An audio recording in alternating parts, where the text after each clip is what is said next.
अस्सलाम वालेकुम viewers, welcome to Urdu से यूट्यूब चैनल।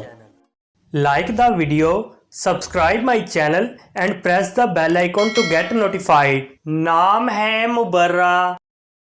मुबर्रा नाम के इंग्लिश में स्पेलिंग बनते हैं MUBRA।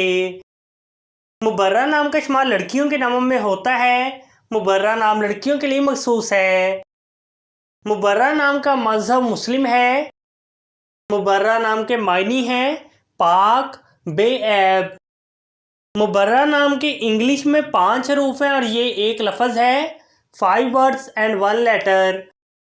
मुबर्रा नाम के उर्दू में 4 हरूफ हैं और ये एक लफ्ज़ है। अपने नाम का मीनिंग जानने के लिए कमेंट बॉक्स में लिखिए। चैनल को सब्सक्राइब कीजिए, वीडियो को लाइक और शेयर कीजिए। Thanks for watching.